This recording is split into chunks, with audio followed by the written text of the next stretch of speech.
This episode is sponsored by TicketBud. Has your event ticketing provider dropped the ball this past year? Have you lost access to personal customer support and account management? You need a ticketing partner you can rely on. TicketBud has always maintained personal customer support for all its clients at no extra cost. It's all part of the service, along with early payouts and access to all features. TicketBud also makes it easy to transfer event information from another provider. Get a 20% discount for all your 2021 events by visiting ticketbud.com/gathergeeks. Are you a 9, 8. Okay, so we're gonna do the ad. Welcome to Gather Geeks, a podcast by BizBash, the place where people passionate about meetings and events come together. Here's your host, BizBash chairman and founder, David Adler. Today we're bringing you live sessions from the first BizBash conference in the post-COVID era. We all gathered in Las Vegas recently and had some wonderful conversations and presentations, and we're really excited to share these with you. For this podcast, our guests are Kudzi Chikumbu, the Director of Creative Community at TikTok, and Feit, the founder of the New York-based creative marketing agency BMF. The pair has partnered over the last few years to work together on new ways of approaching the creator audience and other aspects of the TikTok world. So let's take a listen. How many people have heard of TikTok? Yay. How many people are addicted to TikTok? How many how many of your kids are addicted to TikTok? How many people think TikTok is changing the world? All the hands are going up in the room, just so people know, and hopefully out there in our world, because you can actually lie and actually say that you love it. But before we start, we want to start with a video. But why don't you tee up the video first, what this is? So I'll let Brian tee it up, but okay. I'll give 2 sentences. This was 2020, pre-pandemic, and we wanted to create something special for our Black creator community, so we worked with Brian and his team at BMF. Yeah, so we created an experience for about 150 Black creators. We took over the Line Hotel in LA, and everything from travel to welcome receptions and galas and brunches and speakers and celebrities. We had like Tyra Banks and Nick Cannon, and it was all about empowering these young Black creators to get to the next level. And it was cool because some of them are huge and some of them are emerging that Kudzi and his team all picked. Some had never been on planes before. It was really actually inspiring to see them take advantage of this opportunity and create content and just get better. And this is a pre-pandemic event. Literally pre-pandemic. Like 2 weeks before, I think. 2 weeks before. And I'm curious, once we're done with the video, to see how a post-pandemic TikTok event will be going forward. So why don't we And actually we did this year, but a virtual version. Virtual. So it was a good switch to adjusting to. But just everybody's listening, the idea of doing events for TikTok is an amazing thing. Because it is so culturally part of what the world is about and how it's changed so much in the last year. That was great. So what was the story arc of that event? What were you trying to accomplish? This is pre-pandemic, of course. What was the goal of that event? That's a great question. So to me, events need to be experiences, and it needs to be a story. So it's not just a place where you go, you actually get to experience a creative expression and an arc. So what we really wanted to do was give Black creators an opportunity to see themselves in the highest, grandest vision for themselves. And this was out of an insight that a lot of them, while they knew how to use a platform, didn't know really how to elevate their careers how to elevate their creativity into a career. So you needed to set up an experience that allowed them to do that while still having fun and still being creative. So the first day was with Tyra Banks, and she's like the queen of personal branding and like vision setting. So she was really there to kick them off on this journey of, you can have the life of your dreams. And then the next day was a day of sessions, really focused on how to understand the industry, how to build a team, how to make your dreams a reality, and the practicalities of working in the industry, and then ending off with this really great photo shoot, which is not just a photo moment, but was really there to help creators and see themselves like the stars that they want to be, and then a gala celebration at the end. Then the morning was a gospel brunch on Sunday morning, an inspirational send-off. So to me, when we were putting together the event together with Isabel, who works at TikTok, we really had a blank piece of paper, and we said, what is the creator journey that we would want them to feel, experience, and then leave at the end of this event so that they can spread that to other people. And to me, that makes an event, not just a place to go, but really a story in there. And what was the feeling at the end that they had? What was that Maya Angelou moment that made them say, I'm going to tell the world? The last day we had this gospel brunch that felt, you said the word gospel brunch, people are like, what are you talking about? But we had a brunch and we had a great singer. His name is Stevie Mackey. He's actually a vocal coach for J-Lo and a whole bunch of incredible singers. He has this incredible voice. And it was just a feeling of upliftment, of inspiration, and this was the feeling that I really wanted, that people felt that someone had picked them, that they mattered, that someone cared enough to pick them out of thousands of creators and fly them to LA and give them this really 5-star experience so that they know that they matter, so that they can do that for other people. Because it's so rare in the sea of millions of people for you to feel like your voice doesn't really stand out. So much appreciation from these people that were there, and inspiration too.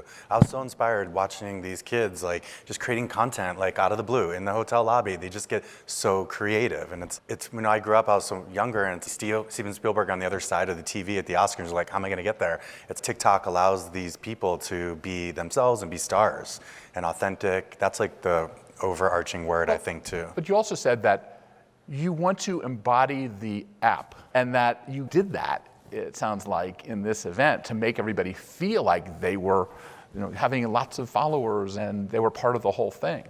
Yeah, like Brian said, the word authentic is like the key word there, because TikTok is a platform. You can create whatever you want, and you can have your audience can find you by being your true self, which sounds like a word people say nowadays, like authenticity, but like truly, it's like the key to success. And then secondly, like Brian mentioned in the intro when setting up the clip, is that you had popular creators, so people with lots of followers and people who were just getting started, and that's the magic of TikTok, is that it democratizes content. Whether you're starting out today or whether you have 100 million plus followers like Charli D'Amelio, who's amazing, your creativity still matters. And I think it's cool because TikTok brings people together, and that's what the event did, and that's why we need events back. That's what events do.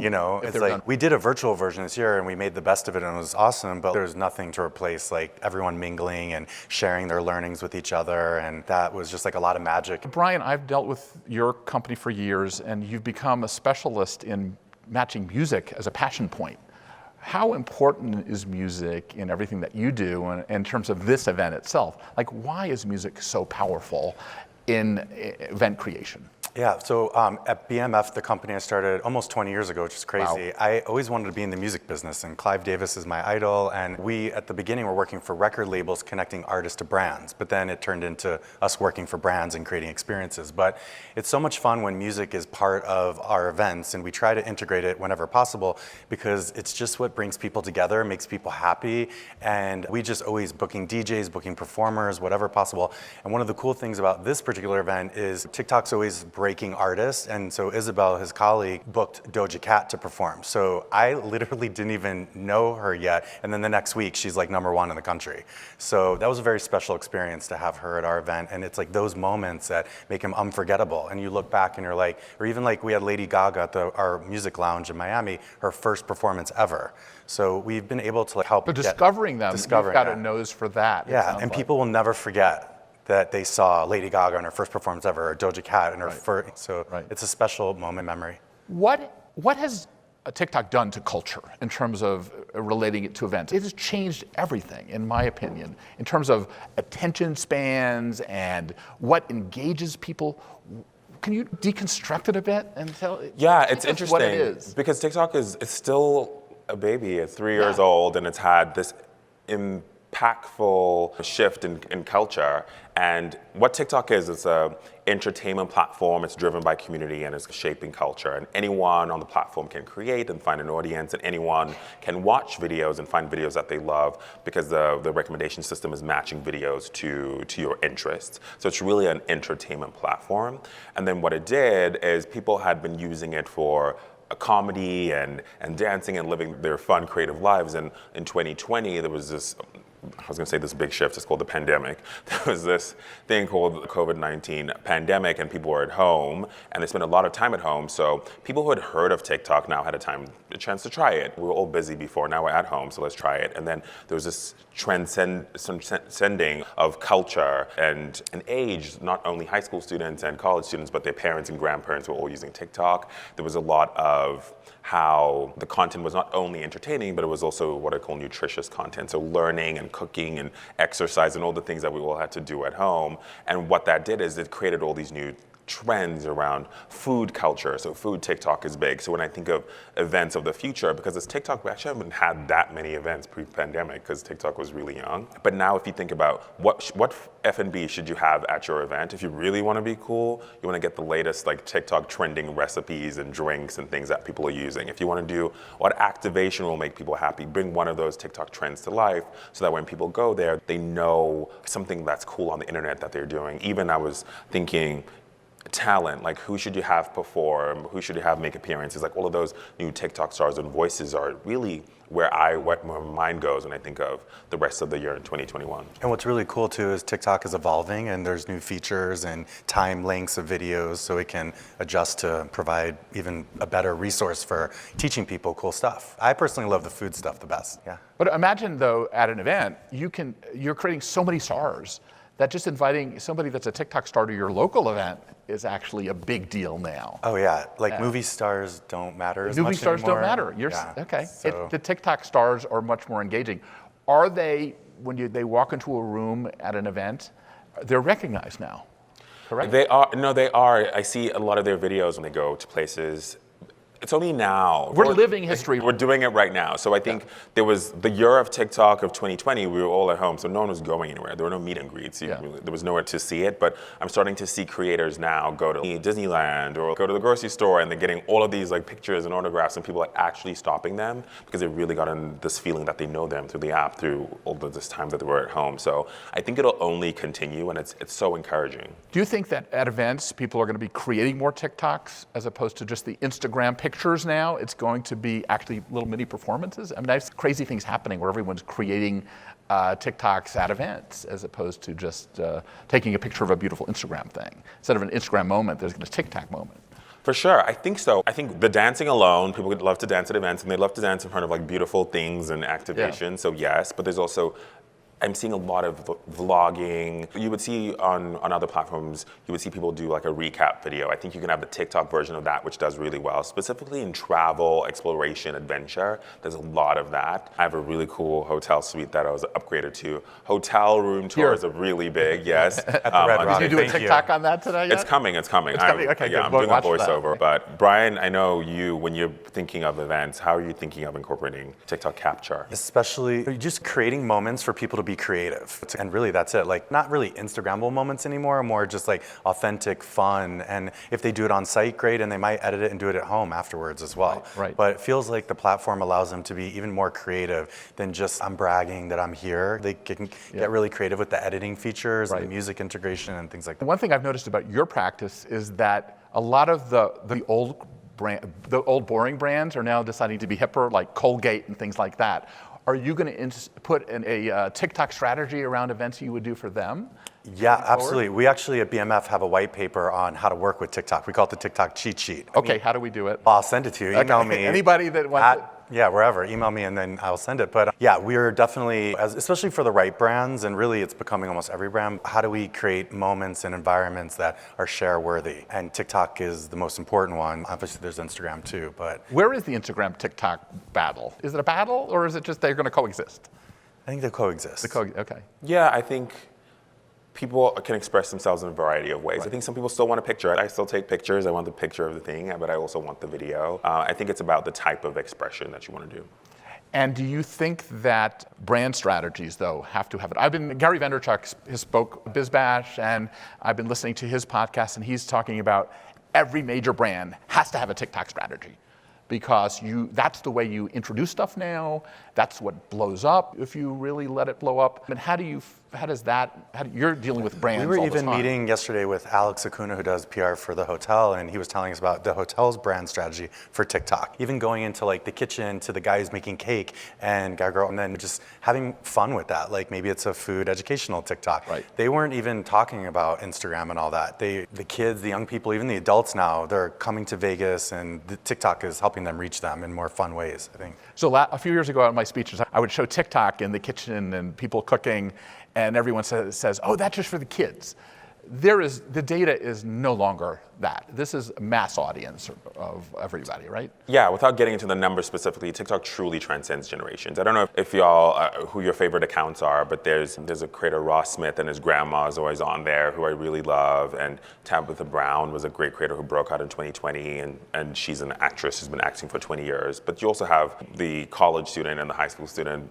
And what happened is they were at home with their parents and grandparents and making videos together. You can see like LeBron James and his son making videos, and I think it allowed people to see themselves as creative people again. I think as we get older, sometimes we think we've lost our creative spark, and TikTok really allows you to access it in a really easy way from the actual product. It's really 2 taps away from a fun video. It's fun. Yeah, it's really fun. Exactly. It's really fun. What do you do at TikTok? And I know that you're involved in the creator community. What do you do and how do you do it so well? Yeah, so I've been there for a while. Initially, in my time at TikTok, A while? How long is a while? It's only been around for how long? I joined an app called Musical.ly in 2016. So it's almost 5 years at TikTok, which Musical.ly became TikTok. So I've been there I consider that a while. In social, like in entertainment, digital, social media world, that is a while. What number employee are you at TikTok even, or America TikTok probably? I was like early-ish, I was early, but in the US. Yeah. So back then, I was really focused on what we call creator management. So our top creators, the people with millions of followers, making sure that managing that relationship with them, they stay active, making sure they understand what else is coming out that they need to use, and just updates with the platform. Because for them, it's really important that they are lockstep with the platform to know what's going on. And then in late 2019, my role evolved into more of a at-scale community role, which is what we call community, and it's really focused on creator marketing. How do we market and elevate our creators to the world? So we work really closely with our brand marketing team, but also how do we market to our creators when we have new features or education initiatives coming out? So that's another part of my team, which is creator education at scale. So how to use TikTok if you're just starting, or if you're at hundreds of millions of followers and you want to really think through monetization and things of that nature. How do you monetize what is the monetization strategy for people on TikTok?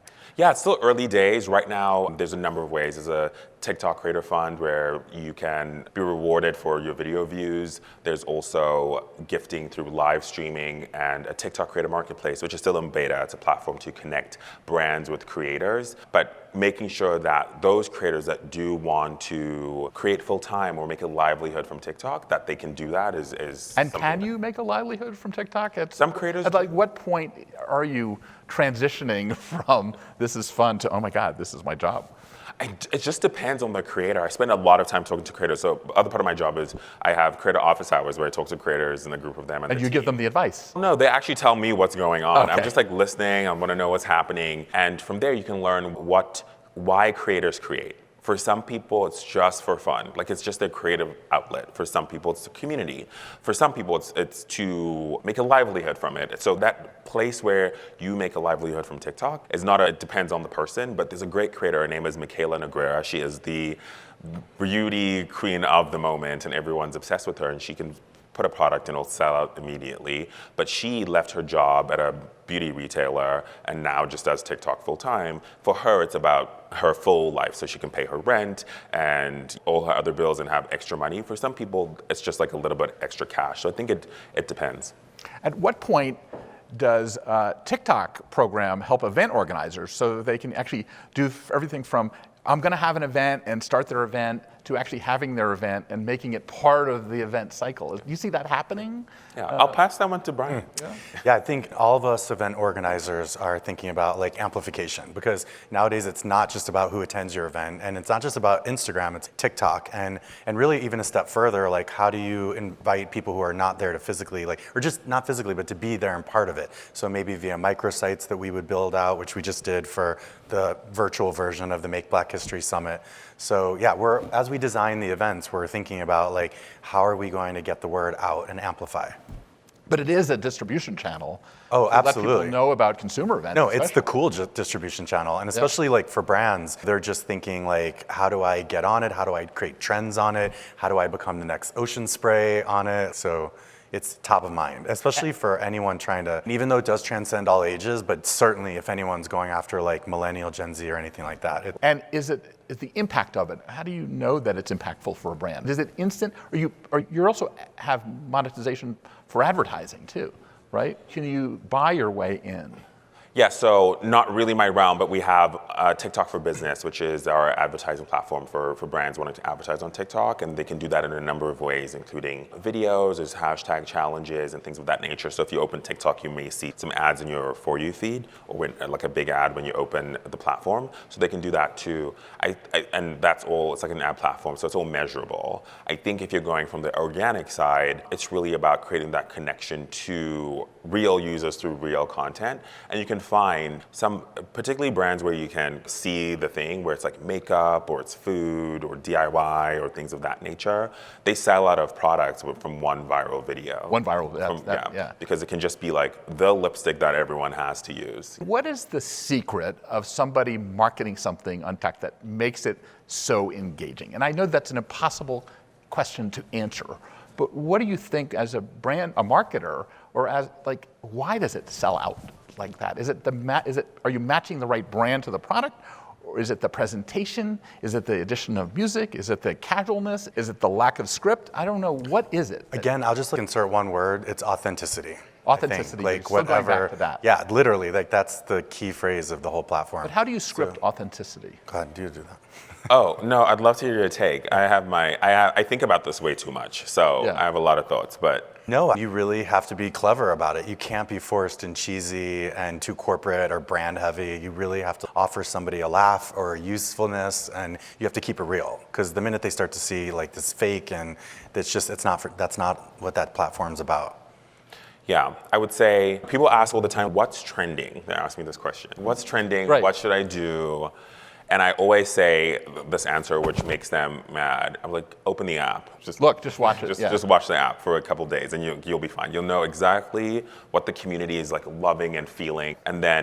And I say that because if you look at our TikTok for Business team, their slogan is don't make ads, make TikToks. Mm-hmm. And when we're looking with creators or people joining the platform, maybe they're public figures, it's about leaning into the TikTok trends. That's what authenticity means here. People aren't coming to TikTok to see your glossy, beautiful ad. That's not what they came here for. There's definitely a place for that, but it's just like not here when they're scrolling. And one of the events we did for them was at VidCon. It was in 2019. It's like the coming out party.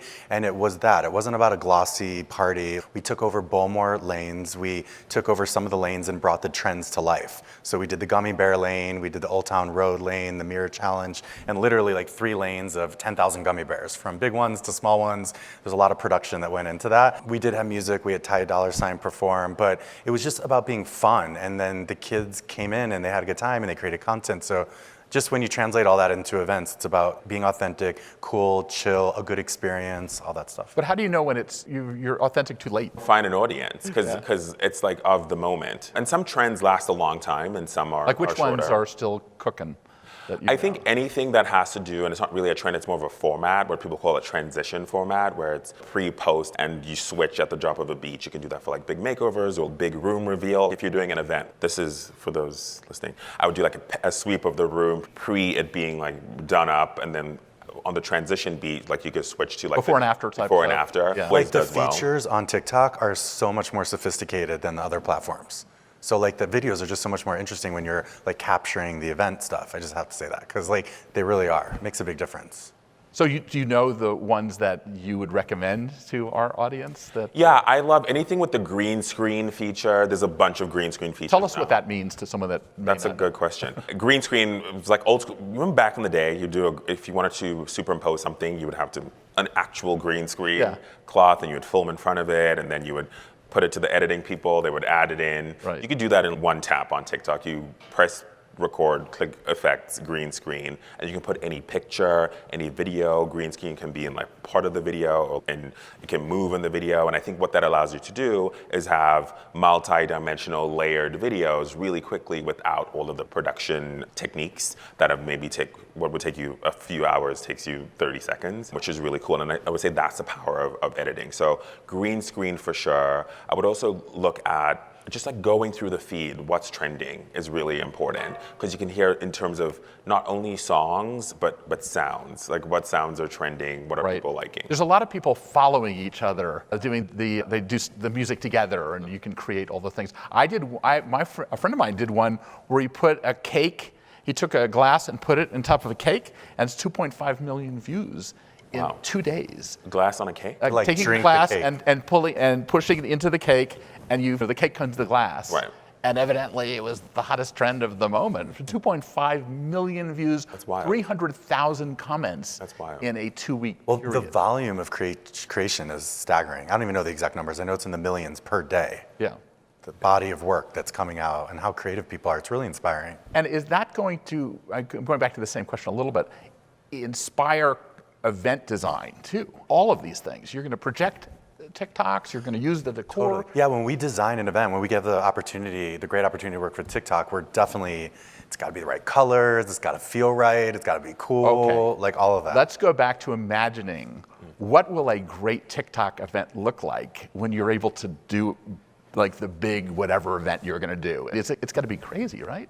Yeah, I've been imagining this for a while. I'm a little bit scared to go back to real life, but also excited because so much has happened and you want to capture so much. I always say, if it's a TikTok event, specifically for creators, because that's my world, like TikTok creator event, it should always feel like the app has come to life, like you're like diving literally into the app. So if you're doing, some people might do a flower wall. I wouldn't do that. I'd maybe do like a food wall, but like the food wall should be food that's gone viral on TikTok. If I'm thinking about talent to book, if it's artists or talent to MC the event, they should be TikTok trending artists versus just a really big artist or a TikTok creator who could be the MC for that event. If I think about decor, there's like even the colors, I feel even like. the colors are really important, like the TikTok colors. Even like furniture, there's, I don't know if this is maybe too eventy. Oh, no, there's never too eventy. We talk about load in and load out. I mean, that's not, you're never too eventy here. Yeah, there's like viral Oh my God, couches. at the last minute of the VidCon one, we were installing the microwave thing. Talk about load in. That was like literally at the last, we're like, let's add the microwave thing. Yeah, because there's a microwave challenge. And people, if you think about what are people sitting on, tables, whatever, putting drinks on,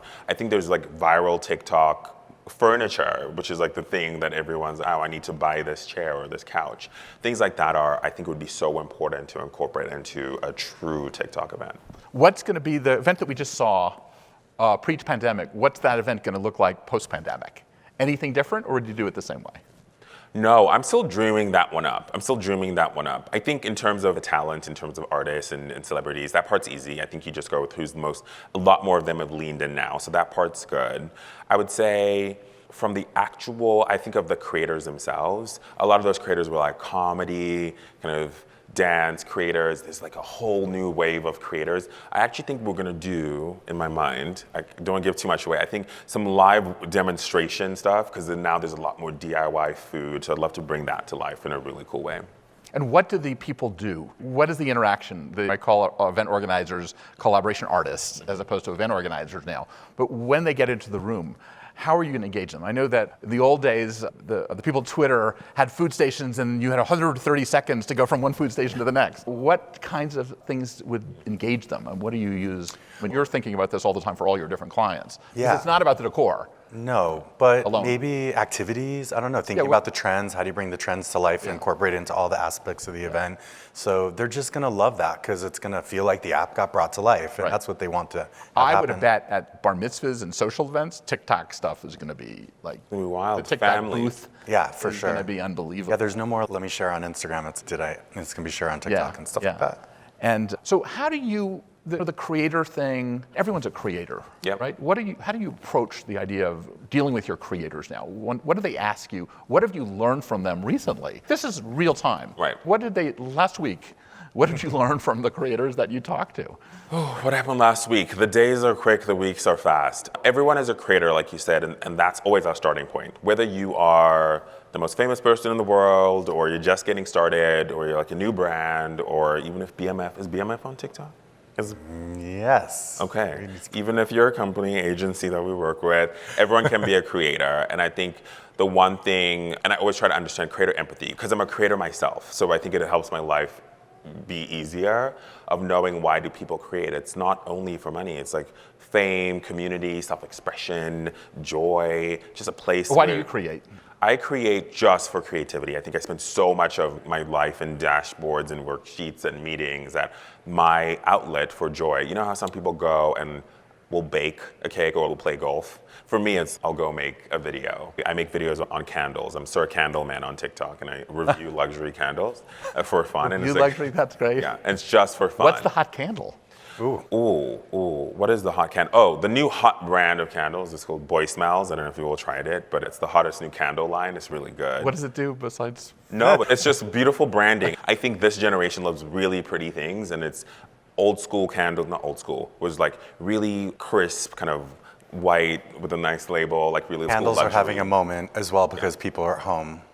Oh, that makes sense. Yeah, blew up last year because literally everyone, that's all So you how have. many followers do you have on? Sir Candleman is small. He has 5,000 followers, but loyal fan base, just started. which is Right. really fun. But like really engaged. I think it's when you can bring a niche thing to life, it's fine. But to answer your question, I think what have I learned from creators? I would say, I think actually one thing I've learned is creating is hard. I think I get it, but it's never ending sometimes, and making sure that creators are taken care of on the platform, and knowing that they don't have to, that they can take a break if they need to, and that they need Like to creator burnout, like when you start getting into something, oh, this is fun, and then it becomes work. Exactly. How do you bridge the gap? How do you I think they just have to advise decide. I go a little Oprah with it.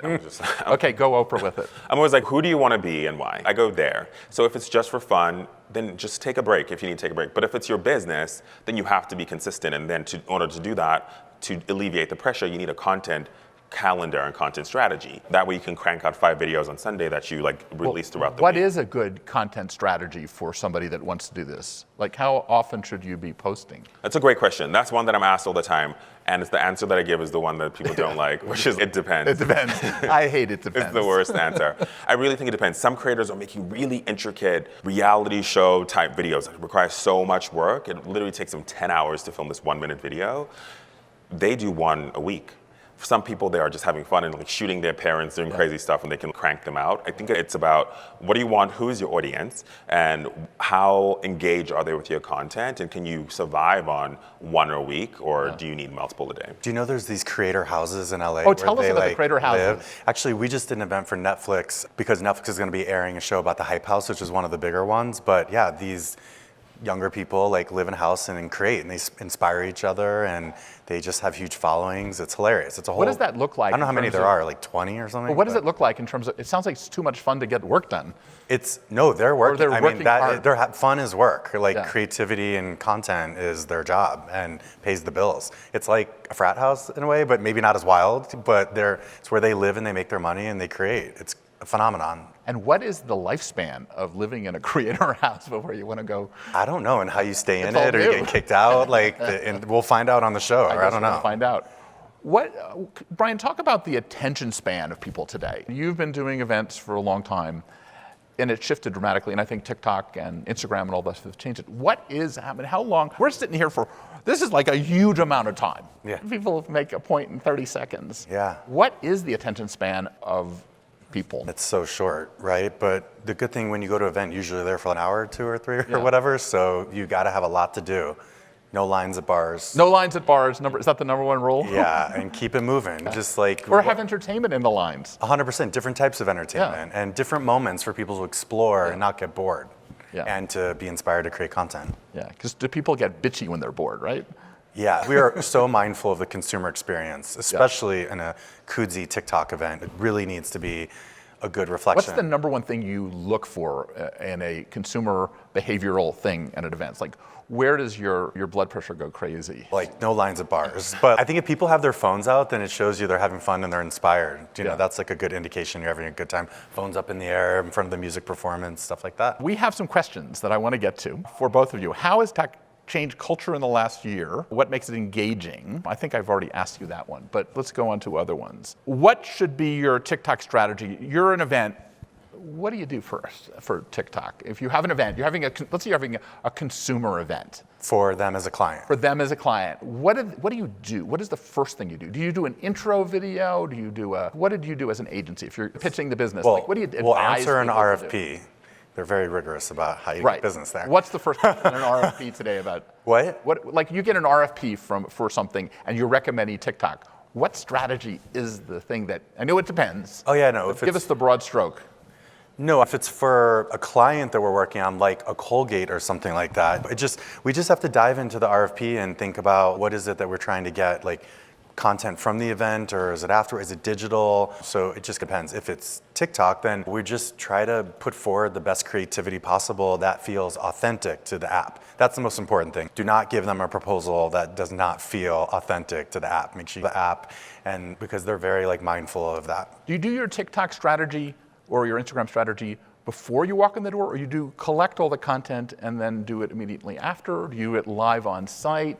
How do you keep it authentic but keep it in real time, or do you?